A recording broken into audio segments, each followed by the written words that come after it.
Olá, estamos de volta com Toda Mulher. No programa de hoje eu converso com a deputada enfermeira Rejane, com a superintendente de políticas intersetoriais para as mulheres, Ciomara Maria dos Santos, e com a conselheira do Conselho Estadual dos Direitos da Mulher, Dilceia Quintela, que estão fazendo um balanço do trabalho realizado este ano.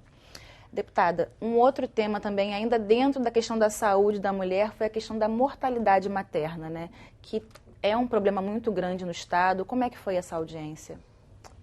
Dandara, é impressionante que a gente vivencia ainda as mulheres morrerem de parto, né? Porque a lógica seria não morrer nenhuma mulher, né? A mulher grávida, ela subentende-se que ela não tem problema nenhum, mas nós verificamos e, né, estamos trabalhando nisso, junto com os organismos, a questão do parto, da humanização, muitas mulheres ainda submetidas a cirurgias. O parto é um ato fisiológico. Se a mulher não entender isso, a mulher está fora da realidade. Só que muitas mulheres são induzidas, a categoria médica quer realizar porque quer acelerar esse processo, né? Não quer esperar o momento do parto. Então nós temos N problemas, levantamos aqui no Rio a questão do aborto legal, aquelas mulheres que por lei têm a garantia de fazer o aborto, nós só temos uma maternidade no estado inteiro, né? Nós verificamos, nossa, muita coisa.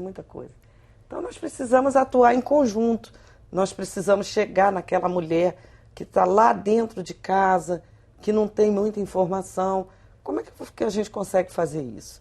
Né? Só com muito debate, muita vontade, muita disposição. E a gente tem o trabalho do CEDIM e da superintendência muito em conjunto, porque ninguém trabalha sozinho, né? Se a gente não trabalhar em conjunto, a gente não consegue fazer essas mudanças que são necessárias para que a gente consiga empoderar a mulher, trazer saúde, trazer trabalho, trazer de volta, né, a vontade de viver sem violência.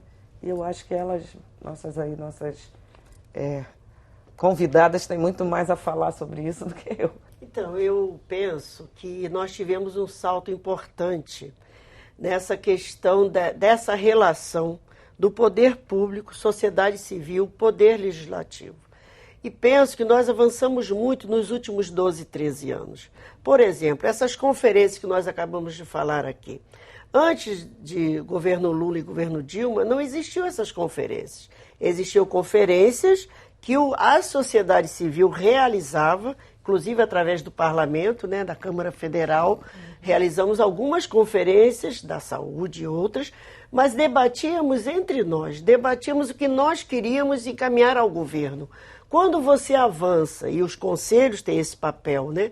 Quando você avança e coloca governo e sociedade civil discutindo o que precisa ser feito, é que nós percebemos esse grande avanço. Mas é claro que ainda temos muito a conquistar.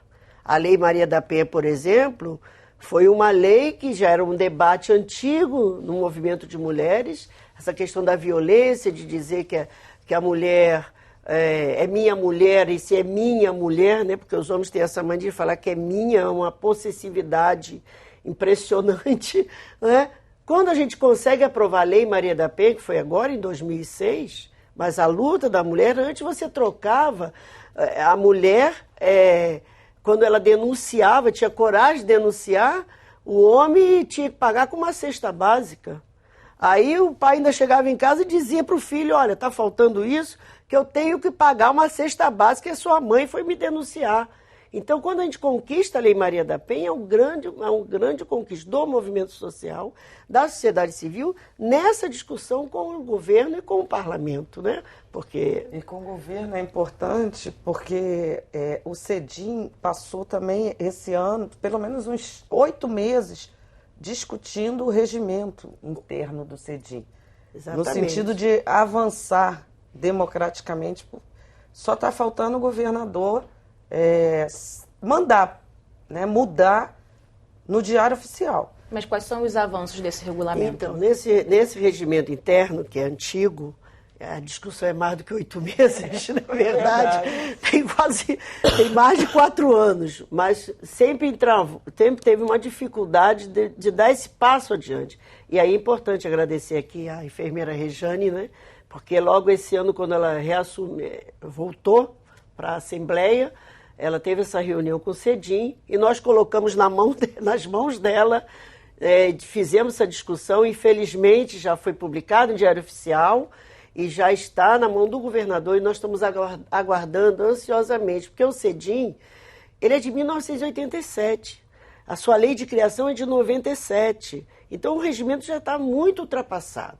Uma das coisas, por exemplo, que é um avanço na nossa opinião, é que nós podemos agora, que a presidente do CEDIM não seja só governamental, vai ter um rodízio, digamos assim. Porque, por exemplo, esse ano nós já vamos para a terceira presidente do CEDIM. Isso atrapalha muito, porque quando você está encaminhando uma coisa, muda a presidente. Em relação até os avanços, aproveitando um pouco quando a Dilcé fala dos 12 anos, nós tivemos aí um avanço significativo nesse processo de implementação de política pública para a mulher no Brasil como um todo. Não tem como não negar que a partir da conferência de 2004, nós tivemos aí um número significativo de organismos de política para as mulheres, não é o suficiente ainda, mas em relação a 2004 temos muito, e pensar que em 2004 não chegava a 12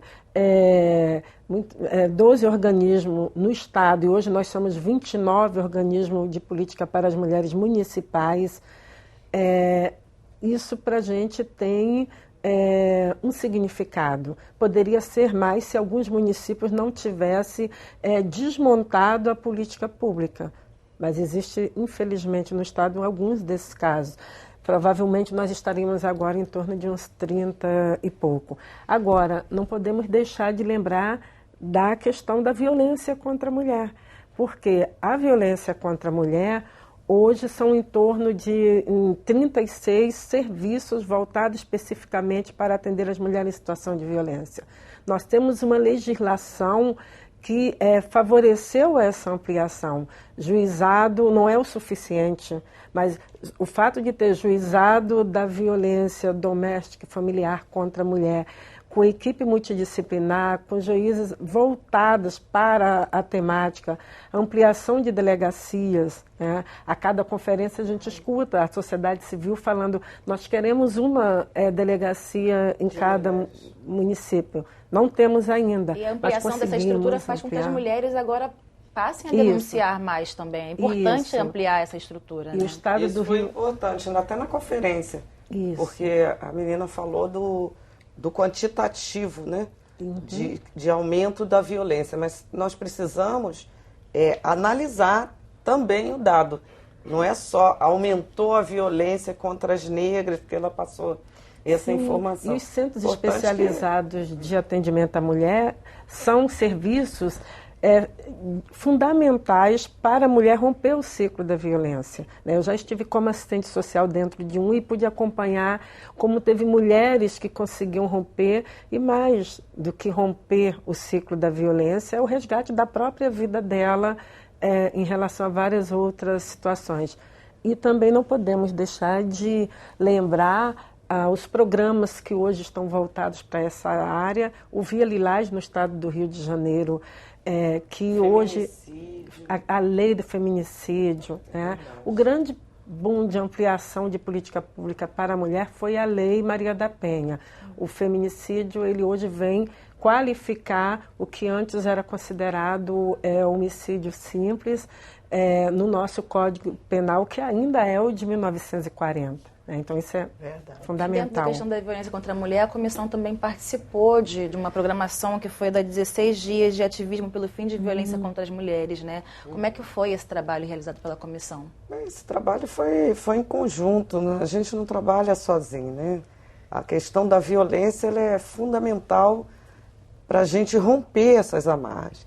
As mulheres que não tinham conhecimento disso, elas estão passando a ter conhecimento de que ela pode buscar ela pode buscar fazer uma ligação para denunciar, ela pode buscar... 180, ela pode buscar uma delegacia, ela pode buscar os mecanismos que existem. Então, tudo isso faz parte desse processo de informação, de luta, mas são tantas informações, são tantos debates, Dossiê né? Mulher. Dossiê Mulher, né? Então, a ONU Mulher. Então, cada local desse tem hoje seu organismo de informação para essas mulheres. Eu acho que a gente está avançando, é muito pouco, né? Parece que a gente caminha passos, né, lentos, mas eu acho que está consolidado esse processo, com muita luta antiga, Exato. Muitas deputadas que passaram também pela comissão. Eu gosto muito de me referenciar à deputada Inês Pandeló, que foi uma grande militante. Agora eu vejo o quanto que a Inês também construiu esse processo. A própria Jandira Fegali, a nível federal. Enfim, são muitas mulheres, né, que estão abraçadas, de mão dadas, né, levando esse movimento das mulheres. O tempo do nosso programa está quase acabando, mas antes de terminar, eu queria que as senhoras falassem um pouco sobre as expectativas para o próximo ano. Eu vou falar muito rápido, depois vou deixar elas. Eu acho que na área da política nós podemos avançar muito. Por exemplo, nós não temos nem aqui na Casa Legislativa, nem lá em Brasília, uma cadeira na mesa diretora. A mesa diretora é o núcleo duro, vamos dizer assim, para a sociedade, do poder. Então, nós temos vários deputados, mas aqui na casa tem a mesa diretora, que é a direção da Alerj. Eu acho que as mulheres tinham que ter uma cadeira cativa também aqui, quanto lá em Brasília. Então, eu penso que para nós, da sociedade civil principalmente, a nossa expectativa é, primeiro, é um ano eleitoral. E nós precisamos avançar nessa questão do empoderamento da mulher. Nós precisamos ocupar esses espaços nas casas legislativas municipais, né? Porque as eleições ano que vem são eleições municipais. Uma outra coisa, acho que é um pouco aquilo que eu já falei no bloco anterior. Quer dizer, todas essas 52 conferências que nós realizamos, nós temos um diagnóstico, um material precioso para que nós possamos cada vez mais avançar nas políticas públicas e não permitir retrocesso. Portanto, para nós do CEDIM, a aprovação do regimento interno que está hoje com o governador, depende do governador, é uma das bandeiras muito importantes para nós. Bem, no caso da Subsecretaria de Política para a Mulher, nós estamos num processo de revisão da LOA, e a LOA, de proposta, né, para a LOA, e nós lá estamos entrando com alguns programas considerados fundamentais. Um dos programas que está para ser aprovado é a criação de um selo de boas práticas em relação à política pública para a mulher, a continuidade do Via Lilás, enfim, de todo, já que, né, nós coordenamos aqui no Estado, a SUPEV, que coordena o Pacto Nacional de Enfrentamento à Violência contra a Mulher, e até em resposta ao que a Dilceia fala do empoderamento, o curso que vai ser regionalizado de capacitação para as mulheres, principalmente as que querem ser candidatas a vereadora, né? Muito obrigada pela participação de vocês no programa de hoje. Obrigada. O Toda Mulher fica por aqui. Se você tiver dúvidas ou sugestões, envie para o nosso e-mail todamulher@tvalerj.tv. E para rever esse programa, acesse o site www.tvalerj.tv. TV Alerj, o canal do povo fluminense.